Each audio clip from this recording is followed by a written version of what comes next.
Good evening, everyone, and it's a great pleasure to welcome you all to this first meeting of our study group, Allan Kardec and Joanna de Angelis, Spiritism View through Transpersonal Psychology. I'm Fabrício Assunção from the Spiritist Society of Bournemouth in England. These studies are brought to you through an international collaboration from the Spiritist Society of Bournemouth, the Brazilian Spiritist Medical Association, AME-Brasil, and the Spiritist Institute from the United States of America. We hope that these studies will give everyone a deeper insight into the Spiritist writing of Allan Kardec and Joanna de Angelis, and also reveal to you an integrated view of spirituality and transpersonal psychology. We are pleased to have as our distinguished guest speakers tonight, Gelson Roberto and Alexandre Fontoura dos Santos from AME-Brasil. They will give their talk in Portuguese. We are also very pleased to have with us Dr. Dan Assisi from the Spiritist Institute, who will give us simultaneous translation into English. The theme of tonight's talk is the image of God as the organizing center of the psyche, and is based on the Spiritist book by Allan Kardec, Part 1, Chapter 1, entitled God, and Part 3, Chapter 1, which is about divine or natural law. Let me say a few words about our speakers.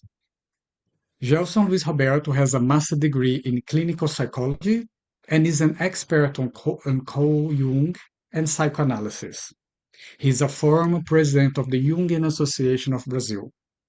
Gelson is an author of psychology and spiritism, including books with the participation of the spirit of Joanna de Angelis. Gelson is the coordinator of the Center for Spiritism and Psychology of the Brazilian Spiritist Association, and he coordinates courses on the psychological series of books by Joanna de Angelis, which is the subject of this series of talks. Next, an introduction about Alexandre Fontoura dos Santos. Alexandre is psychologist, historian, and teacher. He teaches courses on the Spiritist psychology of Joanna de Angelis. Alexandre is a member of the Medical Spiritist Association of Rio Grande do Sul, and internationally, he teaches courses through the Spiritist Medical Association of Brazil. Let me also introduce Dr. Dan Assisi, who will be our language translator tonight. He is a distinguished record of service to the Spiritist movement. He has a doctorate degree in education. Dan is a founding member of the Spiritist Institute in the USA. He is also an author and gives public talks on the spirituality and spiritism in the USA and internationally. It's now my pleasure to hand it over to Gelson, Alexandre, and Dan for tonight's study on the theme, The Image of God and the Organizing Center of the Psyche. Over to you, Gelson, Alexandre, and Dan. Então, uma boa noite a todos. Good night, everyone. É uma alegria It's a great feeling to be able to be together, Eu e Alexandre, os demais colegas que Alexandre and I, and all of us who are going to be part of this group, are part of the group of Spiritism and Psychology from the Brazilian Medical Association. And it's with great joy to undertake this project to work Kardec's ideas in light of Joanna's insights. Alexandre is going to say hello to you, and we are going to jump into this reflection. Olá, queridos amigos de muitas terras ao longo do nosso planeta querido. É uma imensa alegria estar participando deste novo projeto. Tá conseguindo traduzir, Dan? Just one second, I think there is a problem there. Dan? Yes, we accidentally got muted over here. Yeah, we got muted, but now we're unmuted. So let's try this. So Alexandre is just saying hello. Okay. Olá, hello to your friends. É uma grande alegria. It's a great happiness to take part of this gathering with dear friends throughout the world. And it's a great joy to be able to start the study about Kardec's work under the perspective of Joanna's spiritual psychology. So let's start.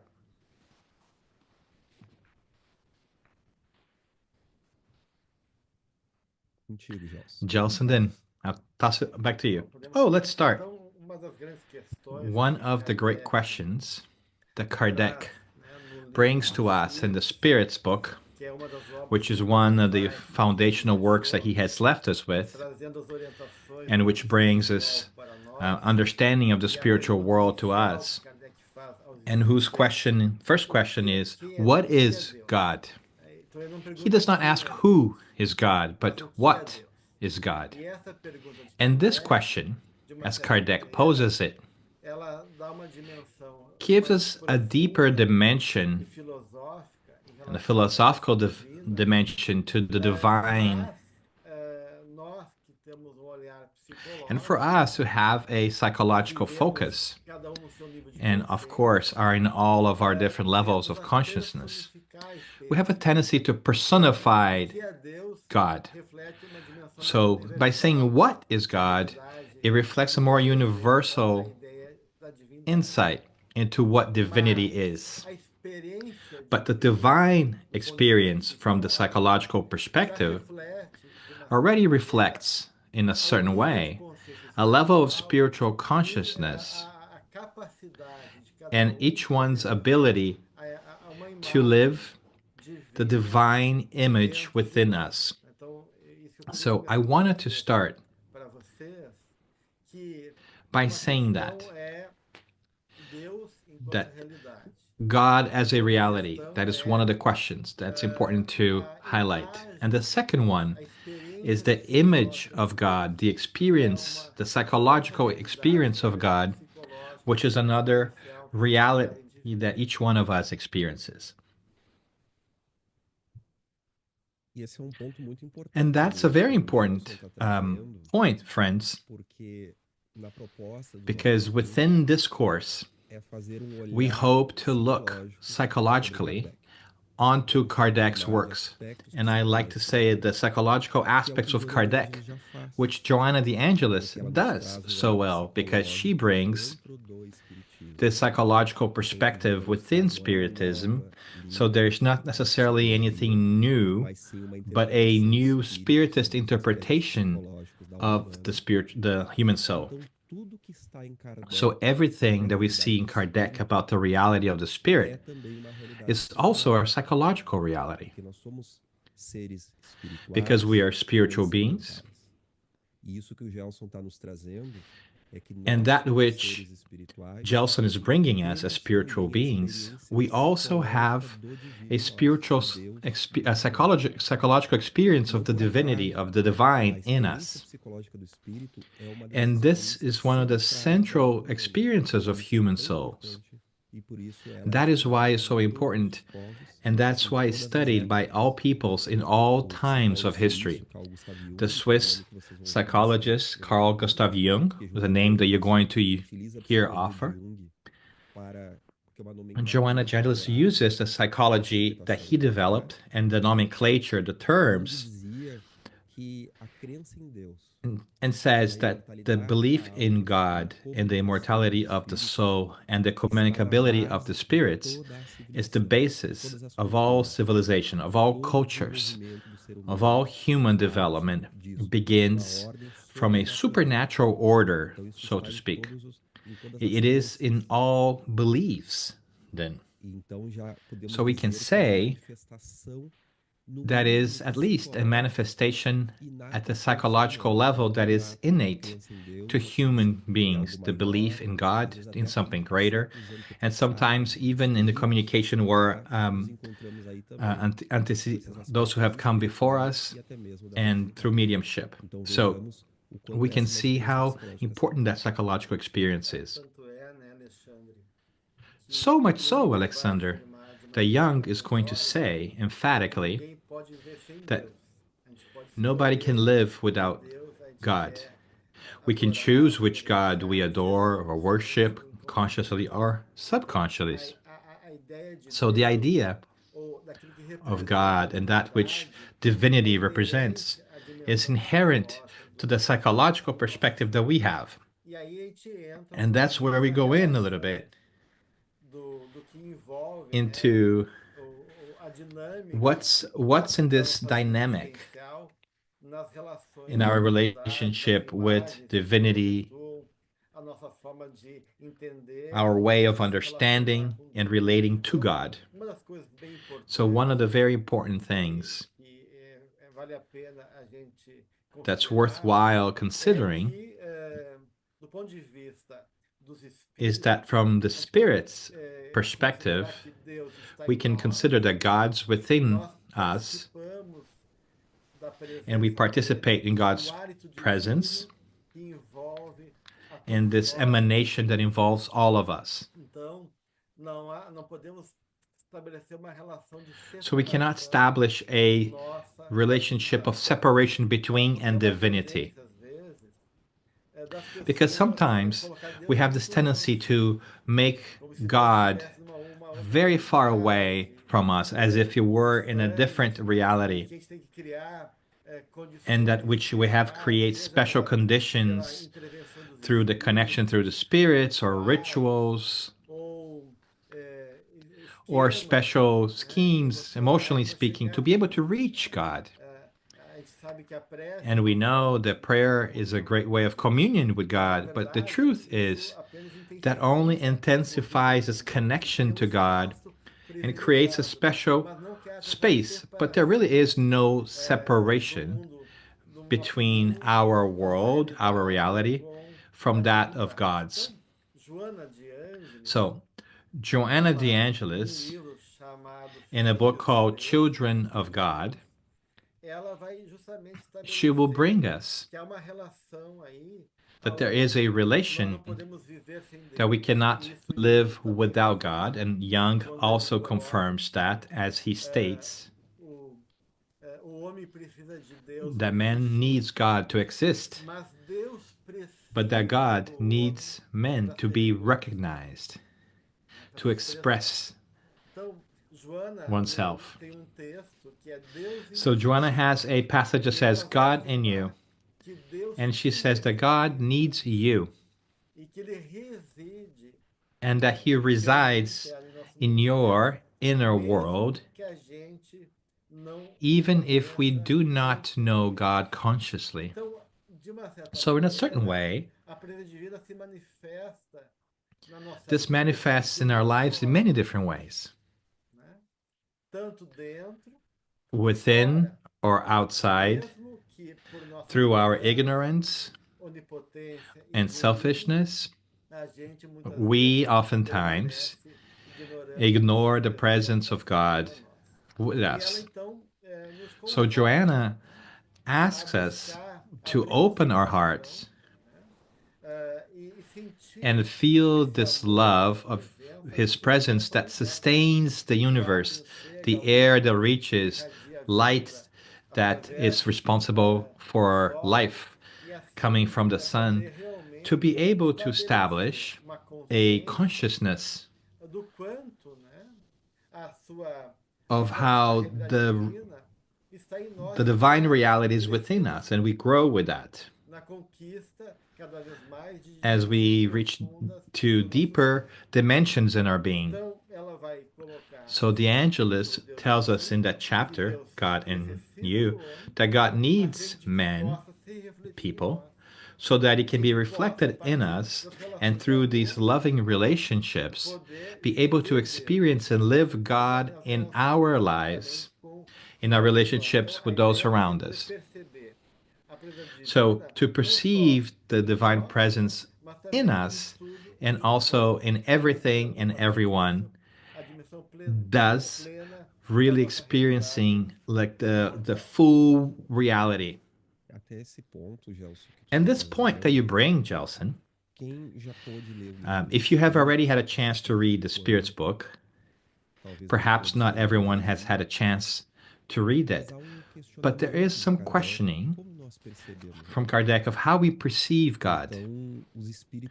So the spirits respond that at the level that we are spiritually here on earth, we still have a level of consciousness that is unable to perceive God directly. That will be something we will conquer later on and reach levels like Christ, who could perceive him directly. But we can feel God or intuit God. How? Just like Gelson told us, analyzing or observing nature or being touched by the beauty of creation.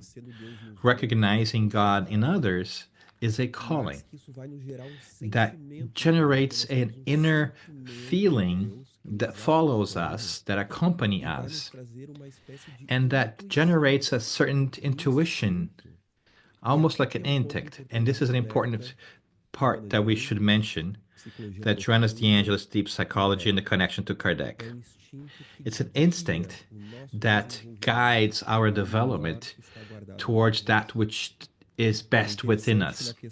It's interesting in that question 621, Kardec is curious about evolution. How do spirits say that evolution takes place according to divine laws? And he asks, where is written the laws of God? And you will hear us talk a lot about this question 621 of the Spirit's book.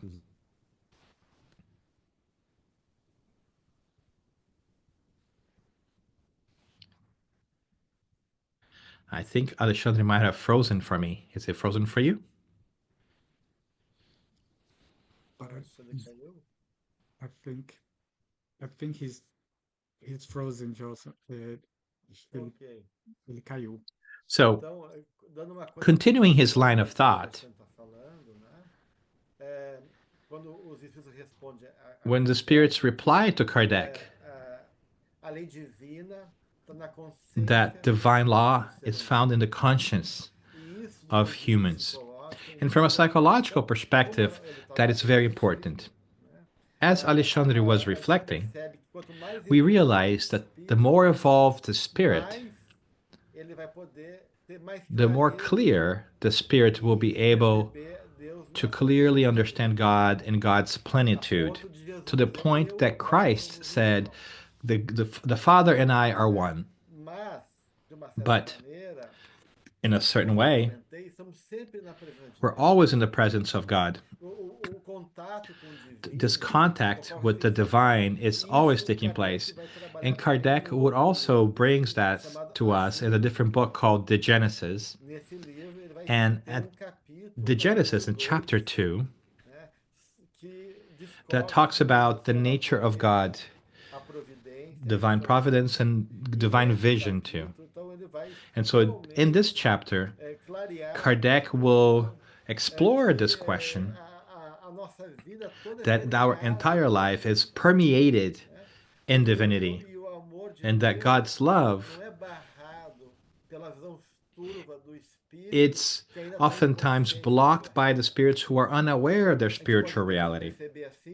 So this divine presence manifests through love, in a direct relationship, and this unceasing contact with us, and also through the divine logic of natural laws that govern the universe and that are also within us, that we talk about consciousness.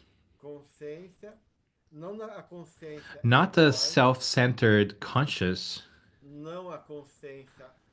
not the limited and partial conscious of our transitory identity in this incarnation, but this deep ethical conscious that we talk about and call the deep self, the divine self, that inhabits and is the self-regulating force of our lives. That is, the idea of the self with the capital S. The idea that there is this force that represents our natural, our spiritual nature, and at the same time, the self-regulating dimension of life that promotes this movement, this creative force within the spirit. And we believe in the thesis that every search from the beginning of our consciousness, from the early moments in which the spirit manifests as an intelligent being that has freedom, and through the law of cause and effect, enjoys a process of experimentation and be able to feel the effects of its choices, and all the way to the deeper processes of consciousness, all that spiritual journey in our lives, in while we're here in this incarnation, is the search for the self in this meeting with divinity. So we leave God unconsciously and return to God consciously. And all of us unconsciously search God much the same way a plant searches for light. We talked about this instinctive force, much the same way the plant seeks the sun, because the plant knows that unconsciously that's best for the plant. We also search God, even if in a limited fashion. So we, from a psychological perspective, will experience a certain way this divinity somehow. And thank you for taking over when I disconnected, Gelson. But the most important piece is that we are connected. So that which Gelson is bringing us, this attraction towards God, Joanna says theotropism, this attraction towards God, guides the whole development. So if the law of God is written within us, all of us have already come, so to speak, from the beginning with this notion of an organizing force that will be able to give us guidelines. And that is very important. If the spirits who brought to Kardec in the middle of the 19th century is correct, so the philosophy and science can bring us this perspective. And so, in fact, we are going to see, for instance, in the psychology of Jung, that which Gelson said, the term self, which refers to ourselves, but not only us with a certain age who pay bills and how we identify ourselves, but a deeper self, a bigger self than us, that will sometimes will have this inner voice, something that propels us to better organize our psychic experience, to organize and reorganize the center of our psyche. That is, Jung is going to tell us something very similar to what the spirits tell us, and that's why Joanna the Angelis uses the term. Because that for Jung, the unconscious is not chaotic as Freud sees it. For Freud, the unconscious is only about impulses and things that cannot really be used. And sure, and those may be there. But in Jung, we see that there is a force in the center of ourself that organizes and creates our experiences and pushes towards balance and a better understanding of selves as we develop. Something like that, but less detailed, we're also going to find in the psychology of Viktor Frankl, when he talks about the search for meaning, in the humanistic psychology of Carl Rogers, when he talks about actualizing tendencies. But the concept that's perhaps closest to Spiritism, this law of God within us, is the self that Jung describes. And we can understand that even the most belligerent of creatures, they have a force within them that propels them towards goodness. They might just be out of sync with that energy, right? Because not always we're able to harmonize ourselves with this image of God within us. And when we use the term image, we're talking about this register of God within us. Whenever we talked about an image, we are talking about it like the poets are doing it. It's not necessarily a visual thing, but it's this register, this model of God within us. And Alexandre, that which you're bringing is important to us. So we can think about that we are working with two different centers of our psyche. There is the ego, which is the center of consciousness. It is not consciousness, but it is in the center of consciousness, in that place. And there is this other center, so to speak, or this other element that is the self. And the ego sometimes believes that it is the center of everything. And sometimes that leads to this loss of connection between the ego and self. And all of our exercise as we take this journey spiritually, psychologically, is to establish this connection, this balance, and to be the conductor. Right? Jung says that the ego is a bad guide, but is a good follower.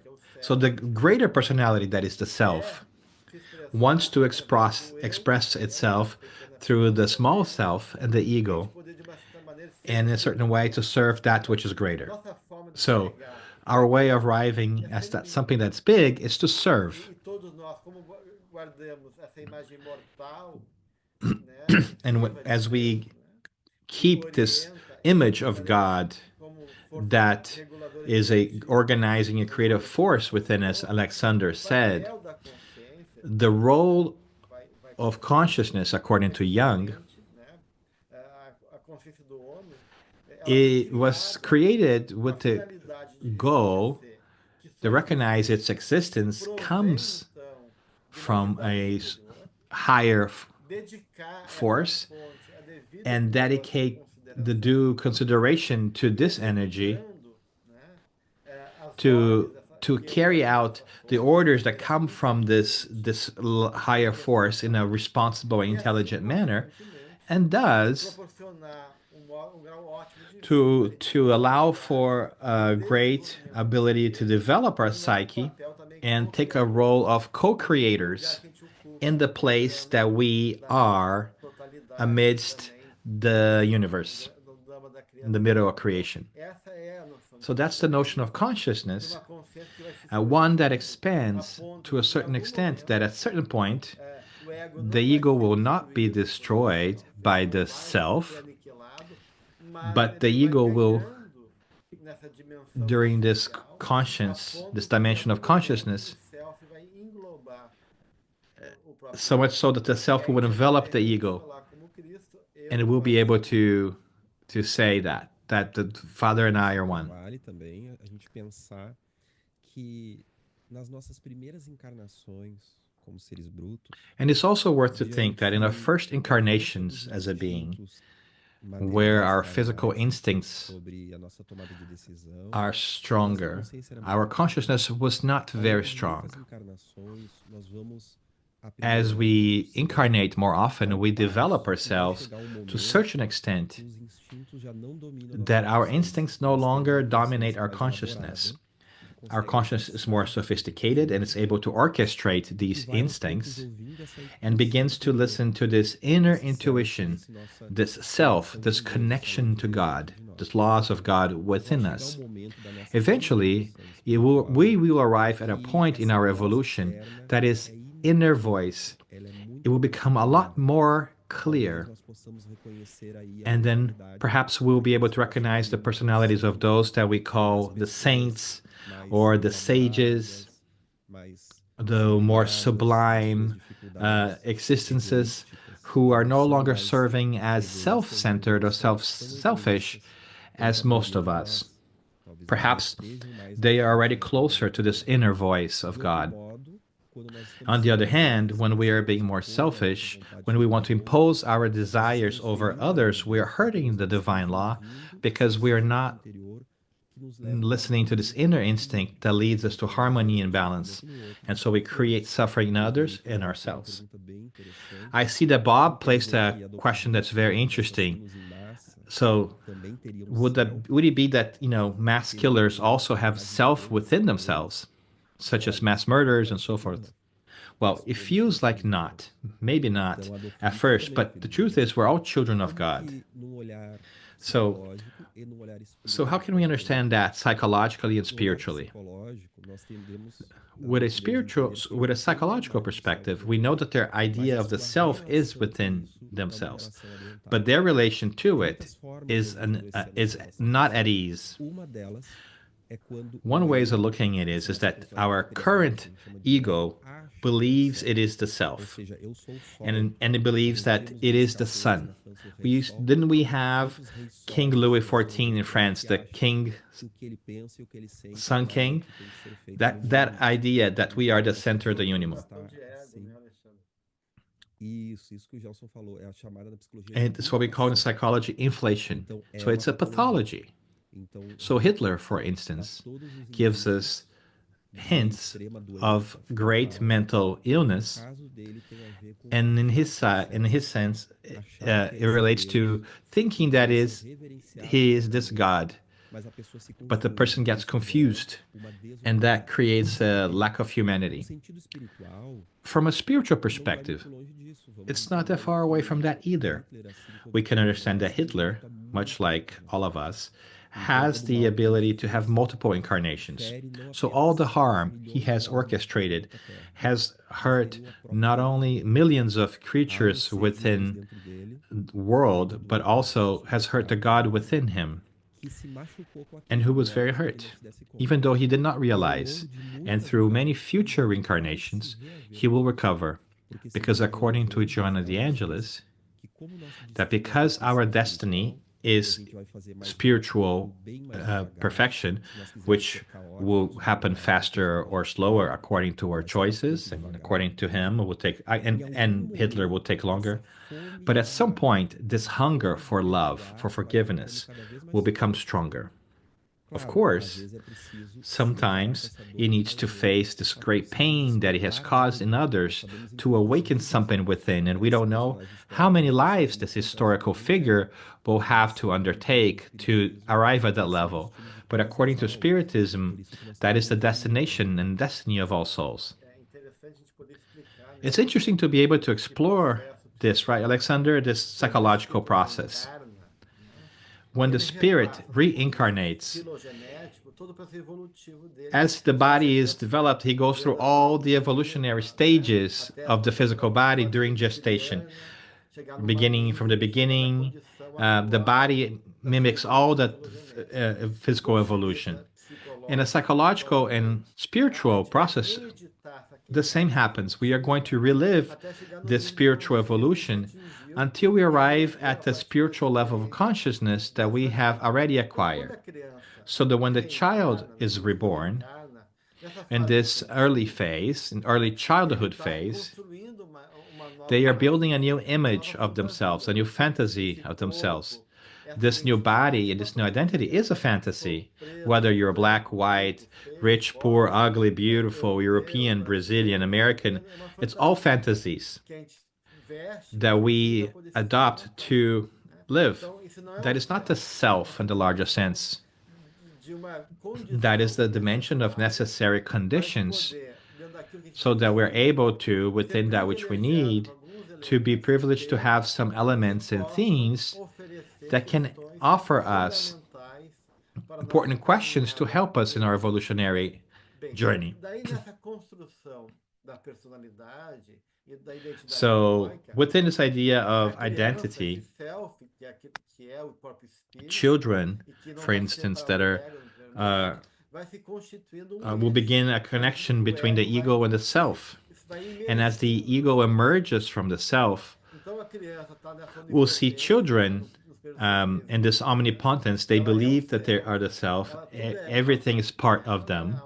There is no separation between them and the relationship with the mother. Everything is part of them. But to the extent that neurologically and emotionally children mature, children will create nucleus of consciousness, of integration of the self, and self begins to feel the sensations of sleep, of the affective and affection that we receive, and so it begins to mirror the world, and it will reintegrate this experience in nucleus of consciousness that will form the ego.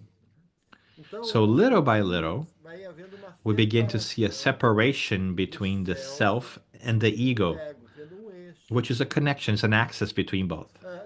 At first, the projection of self are the parents, and so for the children, the parents are divinity. So sometimes the children will act in a very demanding way, right, to see that they're not the self.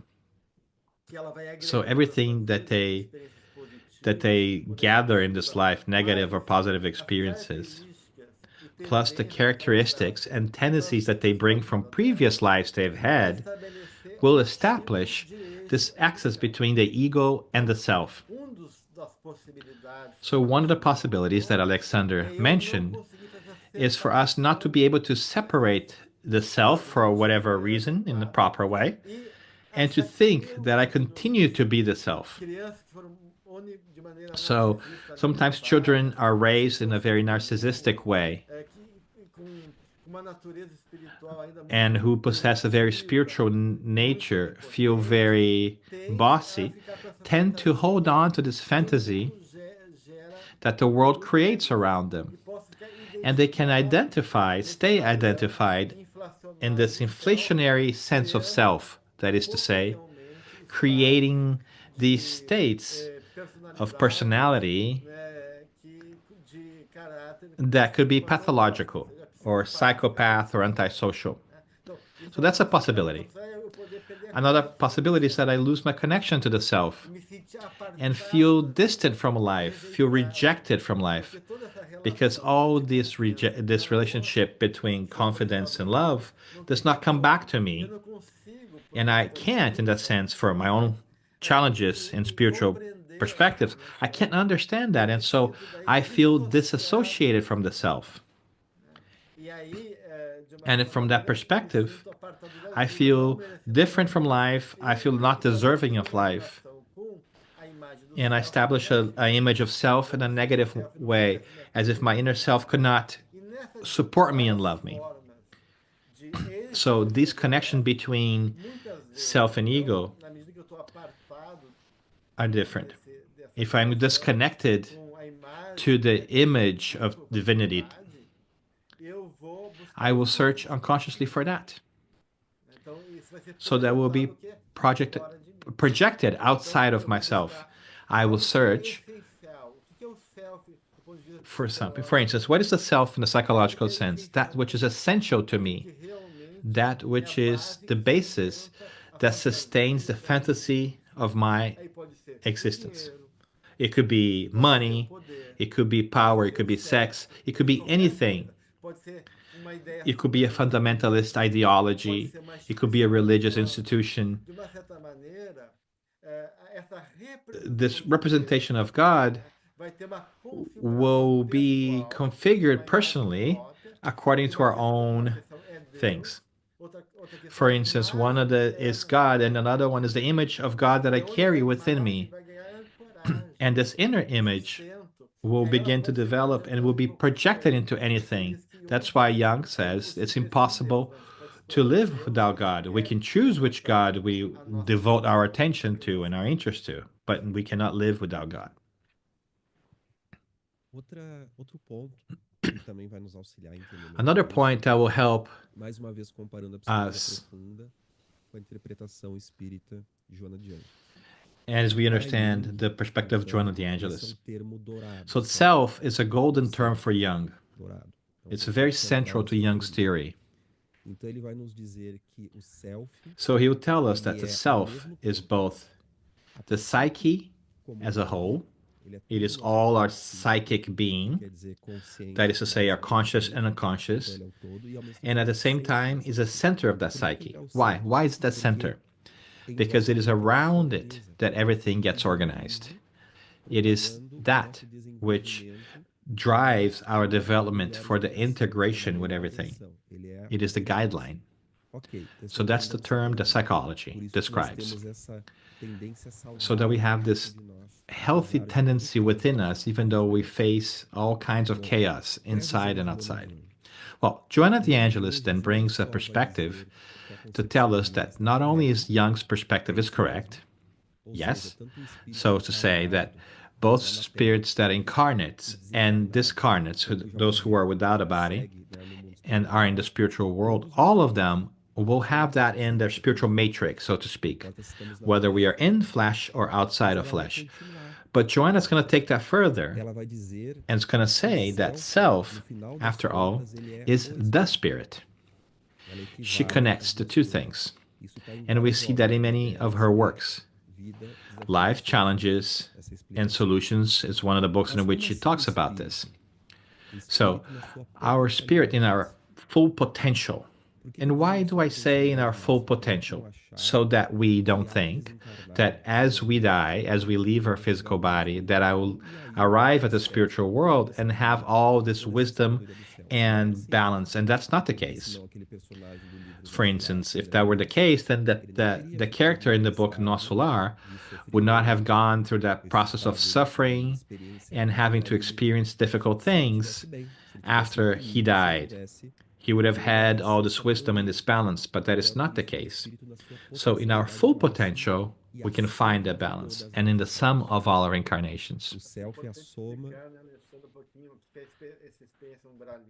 We might have to explain a little bit of this experience that that happens in Ossola, because maybe people are not familiar with it.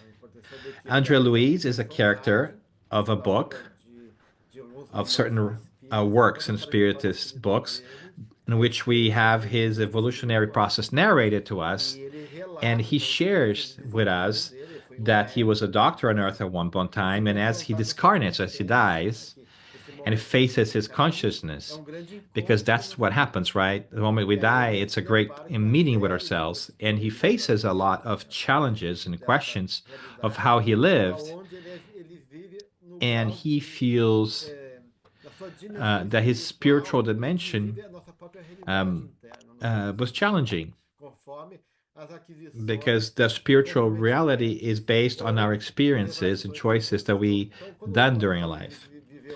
And when we say that he lived in umbral, we use that in Spiritism to mention lower zones in the spiritual world where we are faced because of our physical, spiritual tendencies to face ourselves in painful ways in other people who are perhaps also connected to that zone in a difficult way.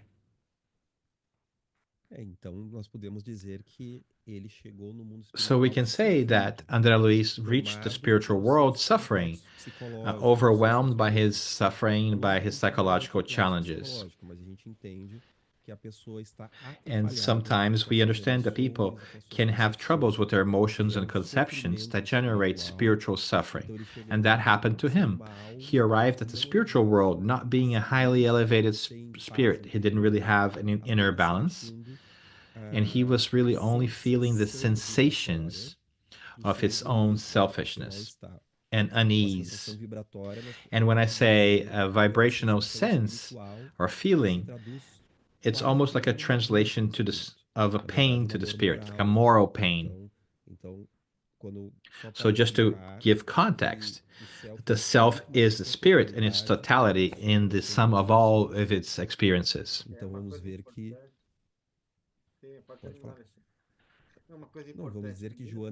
So Joanna then extends a little bit Jung's theory. One thing that's important in which you're speaking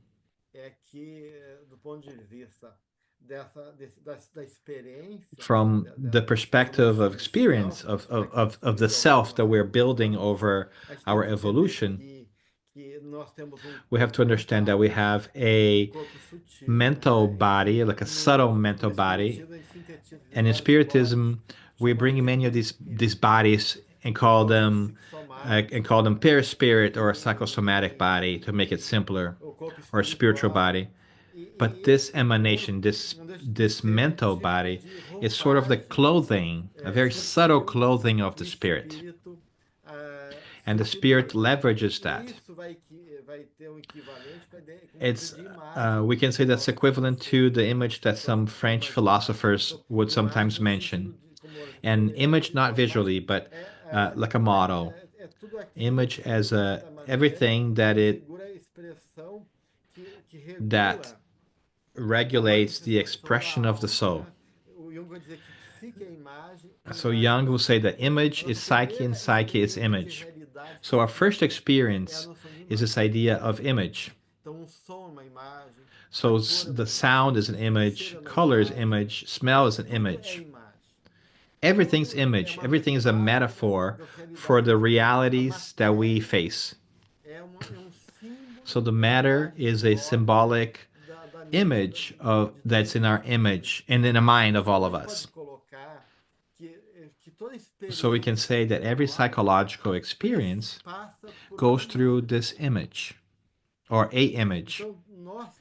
So we too, in our relationship to God, with God, we will have an image of God, the construct of God. And this image represents our psychological and spiritual experience within our ability in an evolutionary process to see it. So this image can be manifested in many ways. When we talk about a logic, an idea, it's also an image. When we talk about the relation of God and nature, it's also an image. When we talked about that God is projected in my desire for power, because if I feel like this is the most important thing in my life, that's also an image that we hold. So we are touched and leveraged by images that represent symbols of divinity. So it's a symbolic expression of divinity, and the symbols of God, the experiences of images of God, can be almost infinite. And this will manifest in dreams. And this will manifest through themes that are repeated in our lives. This will happen in our emotional symptoms. And so this image of divinity will also present itself in many degrees, in many ways, and will follow the evolution of humanity. So our image of God, this construct of God, would change as humanity evolves. For instance, in the times of Moses, we see a God that is possessive, a God that followed the eye for an eye and a tooth for a tooth. And when Jesus comes with his loving presence, he inaugurates, from a collective perspective, a new image of God, a God of love.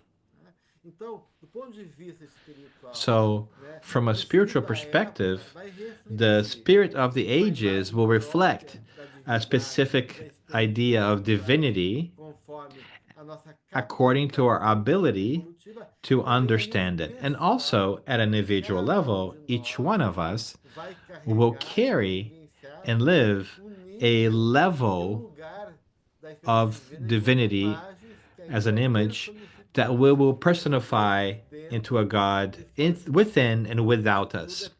So all of that is permeated by the image of God that inhabit our inner relations and external relations with the world as well.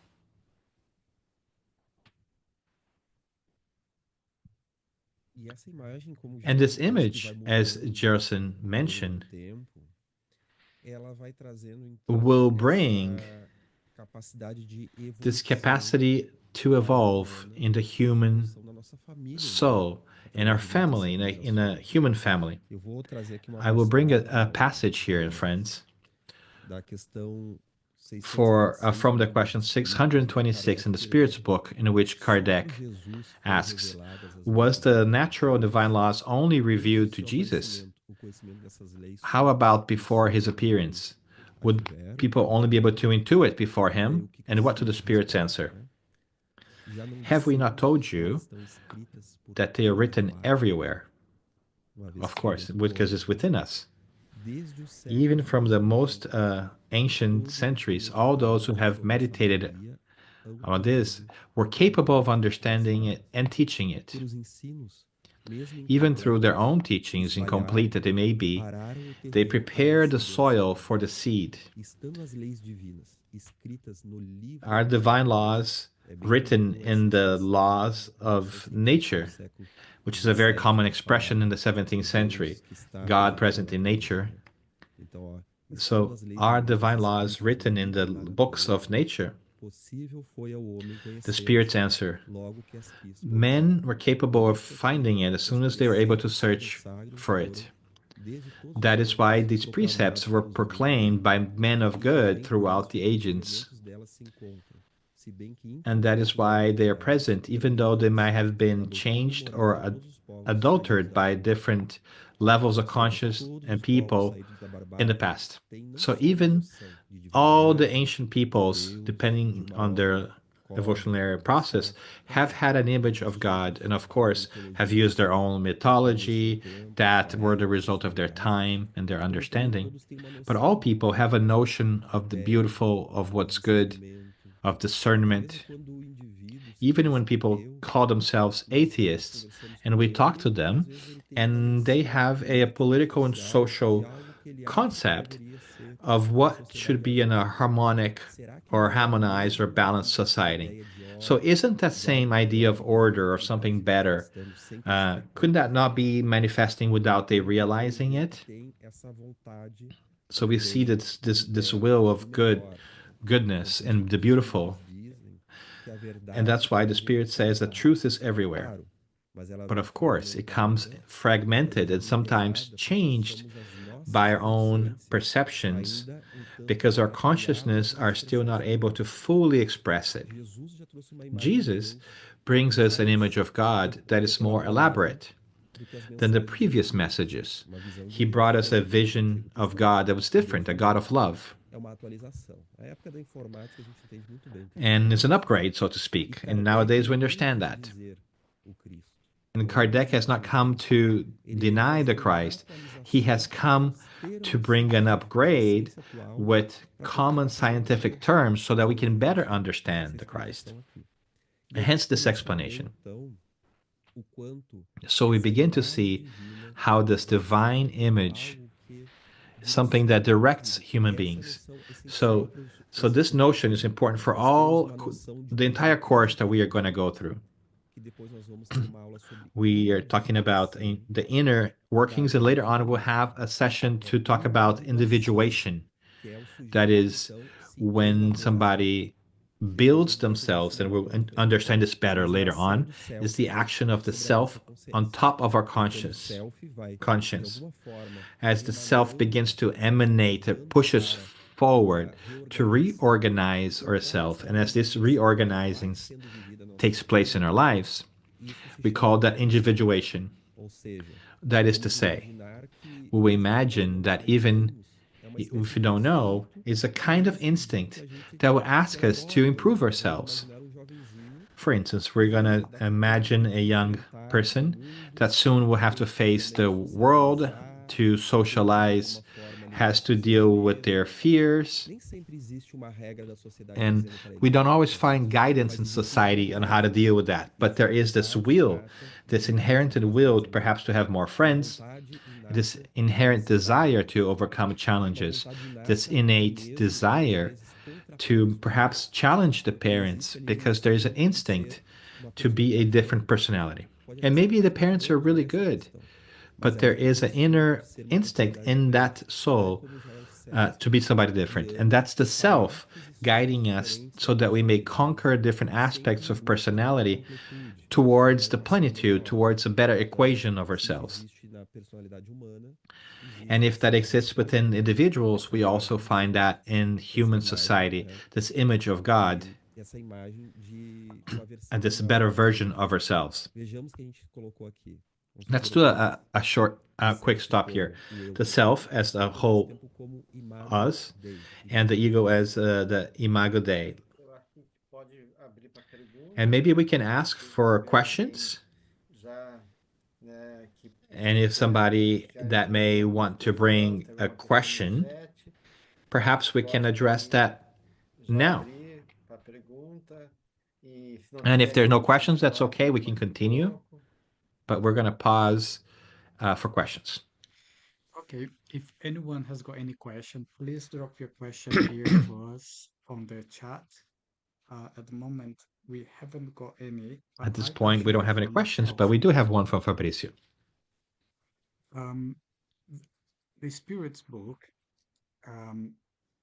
said in one of the reference that is about this topic tonight.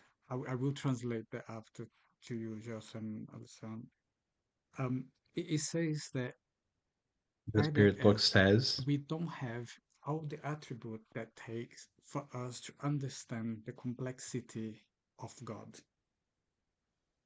My question is, and that is the understanding that the Spirit has brought to us through the Spirit's book. Now, making a connection there and the link with the transpersonal psychology, what does transpersonal psychology brings to us when it comes to explain our psyche in terms of understanding God or the complexity of God? I will say that in Portuguese. Gelson, Alexandre, no livro dos Espíritos, so one more time, in the uma Spirit's das book, perguntas, one of the o questions Kardec Kardec pergunta, asks né, se a if we gente could poderia entender understand toda a natureza all de the Deus. nature, God in its E a full resposta nature. dos And the Espíritos answer of the é Spirit says não, no. vocês não vão You won't be able entender to porque understand ainda that vocês não because têm you o do que é not yet necessário, possess that which is né, necessary para que vocês that you possam may entender a understand the complexidade complexity of God. de Deus. E aí, o que eu So, fiquei what did I pensando? think about that and Já que a gente pondered está fazendo essa as we conexão are com o making this Espiritismo connection e também with Spiritism and a psicologia de psychology? Joana, me veio a pensar, o que a psicologia de Joana What traz does the para explicar isso para a psychology gente? Que os of Joanna Espíritos de diz que a Angelis gente não brings us tem to explain tudo that? ainda para Because the conseguir spirits tell entender us that we a cannot yet complexidade de fully Deus. understand the complexity of God. Trazendo isso para a From a psicologia, o que a psicologia psychological fala perspective, da nossa da nossa what personalidade, can it a nossa tell us possibilidade de about our entender essa possibility to complexidade de understand this Deus. complexity of God? Faz sentido isso para você? Do you understand my question? Eu acho que tem uma questão importante I think aí, there's an important question there, Fabrício, Fabrício, que a gente pode juntar com que that we Kardec can traz bring da with that Gênesis, which né? Kardec Ele brings fala from assim the que o espírito Genesis. sente. Uma criatura pode pensar, Deus o sabe. Então, há diferentes criações, há diferentes criaturas, né, na sua So, as condição creatures, as evolutiva, beings in our agirem, evolutionary process, ter have sensações, sensations, think, pensam and e act agem in como different quiser. ways. Deus So, sabe o que se God passa knows e a cada with all of né, us. da sua criação. Né? Então, existe esse contato com Deus que ocorre So, there's this constant contact with God, as we talked about, mas but nós, we, enquanto relação com in our Deus, é relationship with God, diferente. is a little bit Né? different. Porque a gente vai. É como a gente sabe, porque é o que a gente chama de It's experiência what we call luminosa. numinous Né? experience. O Jung vai Jung usar will um use termo do Otto, this term, que é estudioso a term antigo from da Otto psicanálise, that que diz says que toda that experiência every emotional emocional de experience Deus é of chamada de God is luminoso, called experiência numinous, luminosa. according to him. E o And the luminoso numinous quer dizer aquilo que é describes that which terrível, is terrible, né, no sentido de of grandioso, big, e aquilo or que é that which is fascinante. fascinating. Então, toda So all experiência de experience of Deus, God from a na questão psychological psicológica, perspective gera temor e creates fascínio, fear and porque é fascination, algo maior que nos something bigger that does compreende. not fit us. Né? A nossa consciência é Our como um consciousness is like vaso a no vessel, espaço a small pequeno vessel que quer that abarcar uma wants to dimensão embrace a very maior. much larger Tá? dimension Então, that does not fit. então, So to compreender comprehend Deus God do ponto de from a vista rational, racional, logical lógico, perspective is é very hard, difícil, mas a gente pode fazer but um we can make a caminho movement que é o caminho da fé towards e do it through amor. faith and love. Né? O amor The de Deus love não é of God amarrado, is que é uma not visão blocked turva do by our espírito que se acha pequeno diante de Deus. view even when we're small, or by the harm that we may do.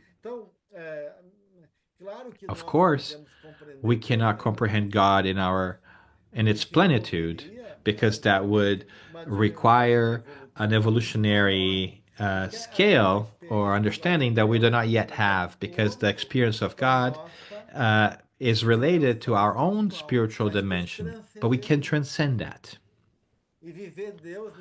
To live God in this bigger sense through faith and love, and through transpersonal experiences, through numinous experiences, through meditation, of prayer, our loving relationships with each other. They make us bigger. They put us in a more elevated dimension, at least momentarily, that gives us a new possibility to understand, to experiment and experience divinity. And to the extent that we evolve, this ability to relate to God will increase, and will then therefore be lived in a more profound way, not only outside of us, because we don't need to search for God outside of us, but also in our own inner world, in our heart, in our connection with ourselves. Okay, thank you, Gelson. I have got a question here. What I'm going to do, I'm going to read the question in English, and then I will translate that Another into question. Portuguese. So the question is from our friend Severina. Severina is asking And a she question. said, why Jesus said on the cross, Father, why you forsake me, if he was directly perceiving God? Então, a Again, the pergunta da question from Severina Severina é, is, por que why did Jesus Jesus disse na say cruz, at the cross, Father, why have you não, forsaken? how do you say forsake? Porque porque me Why have you abandonou se forsaken it if Jesus estava Jesus was in completamente complete sintonia alignment com with God? Deus.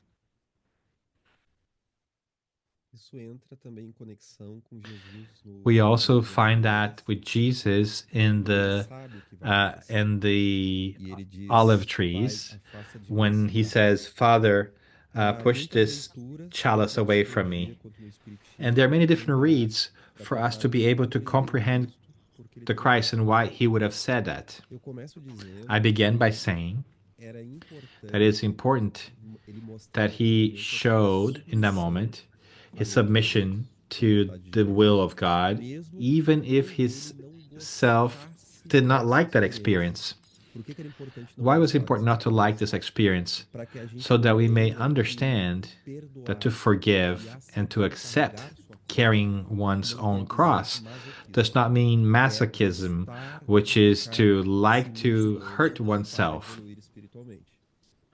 Pode ser It can redundante be a falar little bit isso, mas repetitive to olha say o that. quanto isso ainda faz parte But da notice nossa how a lot of psique. that's still Nós part temos of our uma psyche. leitura muito We still have a dolorosa. very pain-related Sofrer, read of achando all que that and sofre think não that é only through sofrimento e suffering, buscar o sofrimento and sometimes we como se search esse pudesse suffering as if it reduzir was a Deus. tool for Não é us to become verdade. more divine. Nós já temos sofrimento de We already sobra have para enough sermos suffering divinos. in our lives. Já temos a We already have the carga necessária quota para a nossa for our evolução. evolution, and Só we need to learn how enfrentar to deal o with the sofrimento. suffering. Mas But to buscá-lo ou search suffering or causá-lo, cause it isso não traz does nenhum not tipo de bring acréscimo any para nossa kind vida. of E addition aí nós or temos realmente good o things to Cristo our spirit. mostrando a And so soberania do we find the processo, Christ porque ele accepting this questiona por que process. você me He abandona, questions, por why que have you você me deixa, forsaken e ele me? aceita então And he esse accepts desafio, this essa provação, designation. He esse accepts this challenge, definhamento que é comum dentro which de also nós. happens within us. Mas nós tendemos a achar, a pensar dentro do But we tend to espiritismo think que within não é Spiritism, realmente uma it's revolta not really a contra Deus rebellion ou against um God,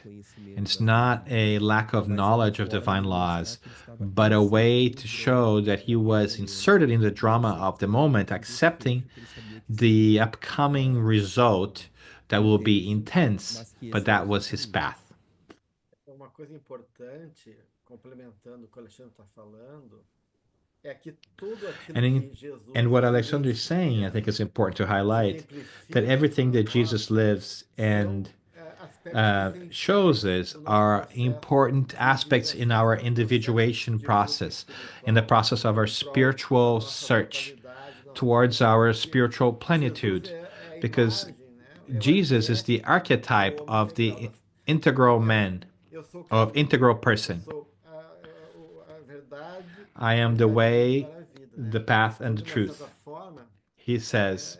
So in many different ways, all our journey, all our path goes necessarily to this Christian myth.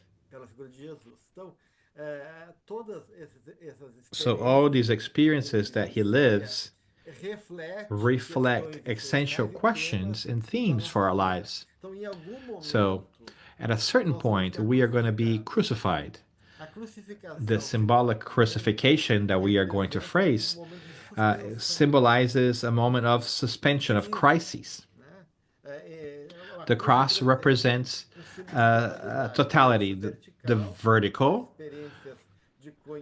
right? The values, the experiences connected to the universe that are more subtle and moral, and the horizontal experience, which is the living of our day-to-day lives, and which will be crossed by a vertical way. So some point in our lives, we're going to have a challenge between the self and the ego, the tension of opposites, because sometimes the ego is unconscious of itself, or denying the reality of the self, or stubbornly looking for a path that is not working well.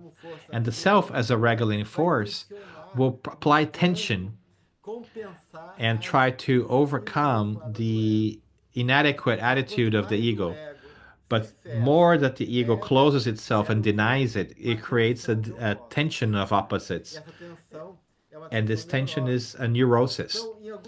So at a certain point, Jung will tell us that we'll find crises, we'll have challenges, we'll be crucified in our own challenges that have not been solved, or conflicts in our lives that will not be solved neither by ego, that represents one side of the cross, and not by the unconscious, which is the other one. But the tension and the movement between the conscious and the unconscious will create possibilities for that to emerge in the self. So when Jesus questions, Father, Father, why have you forsaken me? He's showing us this moment of emptiness, of emptying, when the man, Jesus, is being confronted, and he is in the process of total emptying of himself, so that the Christ, which represents the self, can emerge in the resurrection. So it's a very beautiful representation of us questioning ourselves. I'm at a challenge, and I don't know what to do. I feel abandoned, the dark night of the soul that we see with many saints, with St. John of the Cross, for instance, this existential emptiness. All these are moments for us to feel abandoned by God, but in truth is a crucial moment for this challenge and a great transformation at a psychological level.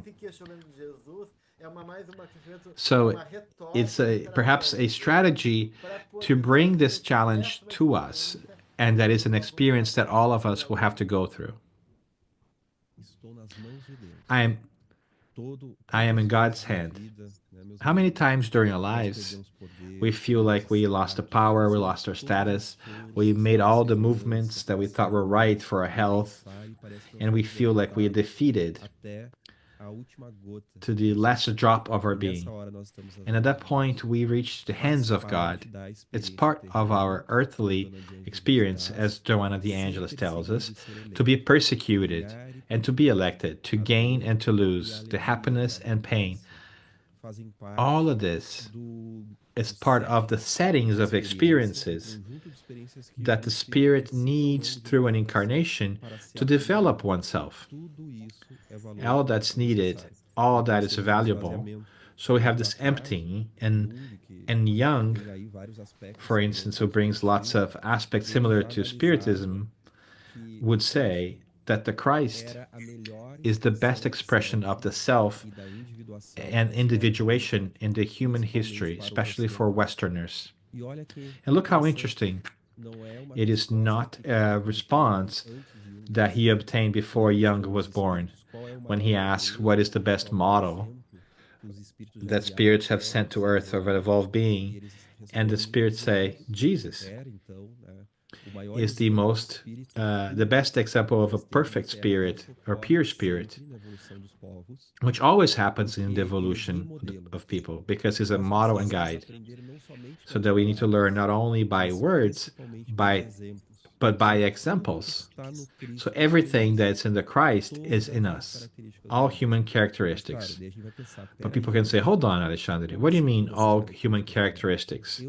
I don't do what the Christ did.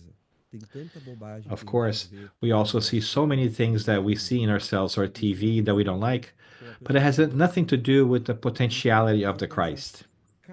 He has all the categories of experiences within him, however, all of them well lived as an evolved spirit. So was there a sense of family? Yes, a very sublime and worked in him. Was there a sense of confrontation, people? Yes, he did that with wisdom and love at the same time. But there was a sense of sublime confrontation there. Death, food, work, rest, solidarity, hope.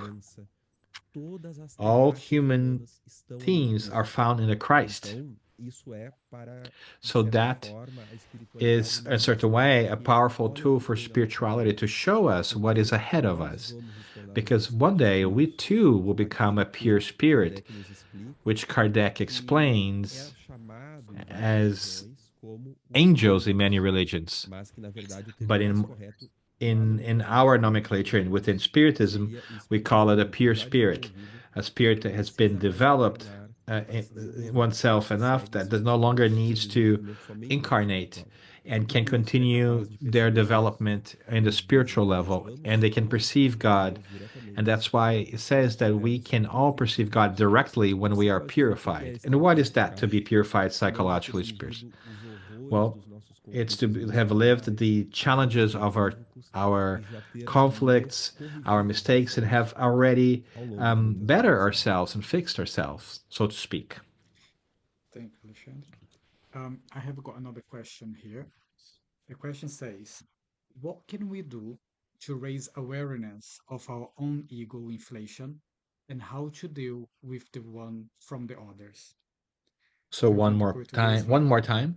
What can we do to grow our consciousness about the inflation of our ego and to handle that of others?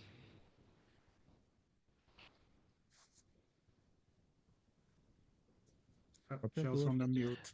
Gelson was muted, yeah. Gelson, you can unmute. So pain will bring us an immediate contact. And that's where we need to pay attention to our lives. Perhaps pains that repeat themselves, emotional challenges. So if I'm arrogant, I may make many mistakes and abuses of the people around me and with myself, and life will send me signals through conflicts. If you don't want to transform yourself, then you don't pay attention to that. But eventually, when we get tired of this pain we inflict on ourselves and others, we begin to awaken the sense of I need to do better with myself and others. We begin to take stock of our actions. And this question of inflation may show up. Because inflation or diminishing of the self and the ego, we all do. Of course, when it happens at a pathological level, when it persists and overtakes the personality in such a way that becomes a psychopathy, it becomes a pathology. So to be able to take the fantasy that we need to know all the things off our back, that I need to know every answer, but instead to accept my challenges and my shadow will bring us humility, and humility will bring us a better sense of safety. Those who are vain, they are very self-centered. So we'll search for a better fuel that will be present in this humility in moments in which we no longer place ourselves as the center of the universe. And then we will feel also satisfied by this movement. And it's also important to mention that I talked to you before, that God is in permanent connection with us, always. So the self as an experiment, this inner voice of God, will establish a dialogue with us. Even when we close the door to God, even when the ego loses its connection to divinity, the connection is never fully lost. So at every moment, God is inviting us through love or through pain. Dynamics of life creates this tension that's self-regulating in a process that leads to awaken the consciousness of the ego to this meeting again, this rendezvous that has lost within us. So that takes place in many different ways. Perhaps it happens during dreams or experiences in life.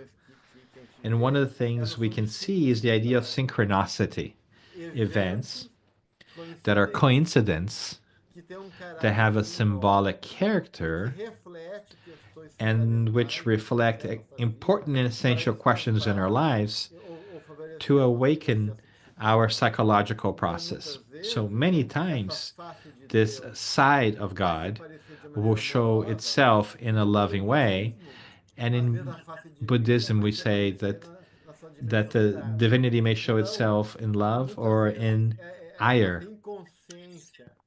So this consciousness, this identification of inflation with individuals because they are not connected to themselves will create such a powerful opposition and tension that this energy will have to be manifested in some way. And this manifestation symbolizes their conflict and opportunity for awakening, for instance. Could be something in our present lives that comes, something pleasant, perhaps the accident in traffic that almost kills me and leads me to rethink my life and change the way I look at things. So these processes will take place in different places, at different moments. It depends on how open I am. So the more I am disassociated from myself, denying this meeting, more life will provide these tensions to be able to awaken that in me and create this new, renewed consciousness within me. Thank you, Gels. I'm concerned about time now, as We are reaching the end of our time. Up to the end. Do you have any closing remarks before we can close our study group tonight? Gelson, Alexandre, estou preocupado com o tempo. Nós chegamos We're reaching praticamente no at our time boundary. Do you have any final considerations, Gelson and Alexandre? I'd like to bring up poetry that was written by the medium Francis Xavier, in which the spirit signed it as Spirit. And this poem synthesizes this journey, this relationship with divinity, and that which is manifested by God in the process of life and universe. So I'm going to read it slowly so that we can make the translation. The poem goes, God is my father. Nature is my mother. O universo é meu The universe caminho. is my path. A eternidade é meu Eternity reino. is my kingdom. A imortalidade Immortality é is minha my vida. life. A mente é meu lar. My mind is my home. O coração é meu My templo. heart is my temple. A verdade é meu Truth culto. is my cult. O amor é minha Love lei. is my law. A forma em si é minha Form in manifestação. itself is my manifestation. A consciência é meu guia. Conscience is my guide. A paz é meu abrigo. Peace is my shelter. A experiência é minha Experience escola. is my school. O obstáculo é My minha challenge lição. is my lesson. A dificuldade é meu estímulo. Difficulties are my stimuli. A alegria é meu canto. Happiness is my anthem. A dor é meu aviso. Pain is my warning. A luz é minha Light is realização. my realization. O trabalho é minha Work bênção. is my blessing. O amigo é meu companheiro. The friend is my companion. O adversário, meu My instrutor. adversary is my instructor. O próximo é My meu neighbor irmão. is my brother. A luta é minha The fight is oportunidade. my opportunity. O passado é minha The advertência. past is my warning.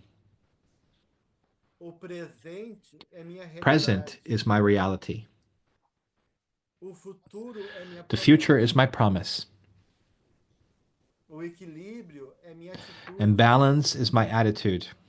A ordem é And minha order senha. is my password. A beleza Beauty é is my minha alma. ideal. E a perfeição And perfection is my destiny. Thank you. What a beautiful way to finish our study group tonight. Thank you very much, Gelson, Alexandre, Dan. We will be very pleased to have everyone to join our next study, which will be on the 31st of January, and will be defining the influence of spirits on our thoughts based on the records of our perispirit, when we will be pleased to have Alexandre, Tiago, and Dan with us again. So thank you everyone for joining us tonight and for your contribution to our study group. I wish you all a very good evening from England, and I hope to see you soon. Bye for now.